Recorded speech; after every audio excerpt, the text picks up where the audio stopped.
আকাশবাণী কলকাতা। সমীক্ষা শিরোনাম কোরবানির ঈদ। লিখেছেন সাবির আহমেদ। ২.৫ মাসের ব্যবধানে আর এক ঈদ। আগের ঈদে ছিল অফুরন্ত আনন্দ। আজকের ঈদুল আজহা হল আত্মত্যাগের উদযাপন। এই উৎসব বকরি ঈদ নামেও পরিচিত। ইসলামী ধর্মশাস্ত্র অনুসারে সৃষ্টিকর্তা আল্লাহ নবী হজরত ইব্রাহিমের আনুগত্য পরীক্ষা করার উদ্দেশ্যে তাঁকে নির্দেশ দিয়েছিলেন তাঁর সবচেয়ে প্রিয় বস্তুটিকে কোরবানি দিতে। নিজের কাছে সৎ থাকতে হজরত ইব্রাহিমকে বেছে নিতে হয়েছিল প্রাণাধিক প্রিয় সন্তান ইসমাইলকে।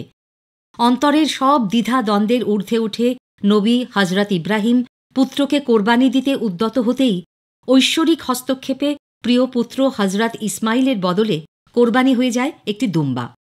এই প্রতীকী ঘটনার অন্তর্নিহিত বাণী স্রষ্টার প্রতি পূর্ণ আনুগত্য ও ত্যাগ স্বীকার। আত্মত্যাগের এই অগ্নি পরীক্ষা ইসলামের ইতিহাসে রূপকথার মতো লেখা আছে। এই ঘটনাকে স্মরণ করেই প্রচলিত হয় পশু কোরবানির। সেই পরম্পরা অনুসারে আর্থিকভাবে সক্ষম পরিবার গরু, ছাগল, দুম্বা ইত্যাদি কোরবানি দিয়ে থাকেন। ইসলামে কোরবানি কোনো অবশ্য পালনীয় বা ফরজ ইবাদত নয়, তবে একে গুরুত্বপূর্ণ ধর্মীয় অনুষঙ্গ হিসেবে মানা হয়।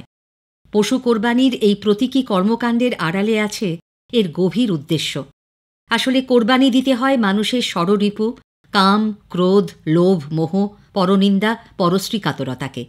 এই ৬ রিপুকে দমনের আবেদন অন্য ধর্মগ্রন্থেও পাওয়া যায়। সেদিক থেকে কোরবানির একটা সর্বজনীন আবেদন আছে। কাজী নজরুল ইসলাম কোরবানি কবিতায় লিখেছেন, ওরে হত্যা নয় আজ সত্যাগ্রহ শক্তির উদ্বোধন। অর্থাৎ কোরবানি কেবল ভুরিভোজের জন্য নয়, পশু হত্যার উৎসব নয়। এর মর্মমূলে রয়েছে সত্যানুসন্ধান আর মানবিক শুদ্ধতা প্রতিষ্ঠার আহ্বান। কোরবানি শব্দের আরও একটা ব্যাপকতা আছে। ব্রিটিশ সাম্রাজ্যের পরাধীনতা থেকে দেশবাসীকে মুক্ত করতে নেতাজি সুভাষচন্দ্র ইত্তেহাদ, ইতমাদ আর কোরবানিকে মন্ত্র করেছিলেন। দেশের স্বাধীনতা অর্জনও হাজার হাজার মানুষের কোরবানির ফল। যাদের সামর্থ্য আছে তারা পশু কোরবানি করেন, তবে এই ধর্মীয় ব্যবস্থার মধ্যেই নিহিত আছে এর সামাজিক প্রাসঙ্গিকতা।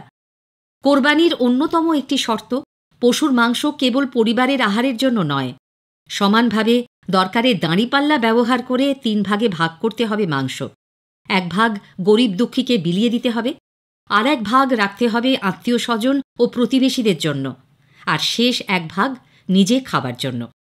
গরিবের জন্য মাংস ধনীর দান নয়, বরং তার প্রাপ্য অধিকার। গ্রামের দিকে এখনও দেখা যায় বেশ কিছু দরিদ্র পরিবার কোরবানি দিতে অক্ষম। এই কটা দিন তাদের বাড়িতে পুষ্টির মহা আয়োজন। অন্যদিকে শহরে আর্থিক সচ্ছলতার কারণে অনেক মানুষ কোরবানির আয়োজন করে। ফলে শহর আর গ্রামের বহু গরিব মানুষ এই সময়টায় শহরে দিন যাপন করেন। এই ভিড়ে অমুসলিমদেরও দেখা যায়। শহরে মাংস জোগাড় করে তাঁরা ফিরে যান বাড়ি। এর মধ্যে দিয়ে তৈরি হয় সৌহার্দ্যমূলক সম্পর্ক আর যোগাযোগ। বেশ কয়েক বছর ধরে কোরবানির ঈদকে ঘিরে এক নতুন ব্যবস্থার আয়োজনও চোখে পড়ছে। বাজারে দ্রব্যমূল্য ক্রমবর্ধমান। এই সময় পশুর দামও স্বাভাবিকের থেকে বেশি থাকে, তাই অনেক সময় স্বাদ থাকলেও সাধ্যে কুলোয় না।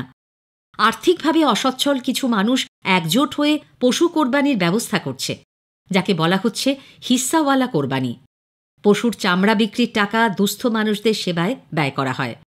কিন্তু ব্যবহারিক জীবনে কোরবানির শিক্ষা আমরা কতখানি বা প্রয়োগ করছি?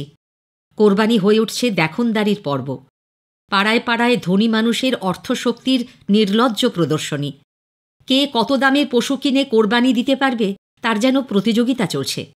আমরা অনেক দূরে সরে যাচ্ছি কোরবানির মূল উদ্দেশ্য থেকে। ত্যাগের সাধনার চেয়ে বড় হয়ে উঠছে ভোগবিলাস। আধ্যাত্মিকতাকে ছাপিয়ে যাচ্ছে বস্তুগত আচার অনুষ্ঠান। এর থেকে উত্তরণের উপায় সেই কবির ভাষায়, মনের পশুরে করো জবাই, পশুরাও বাঁচে, বাঁচে সবাই। সমীক্ষা শেষ হল। আজকের শিরোনাম ছিল কোরবানির ঈদ। লিখেছেন সাবির আহমেদ।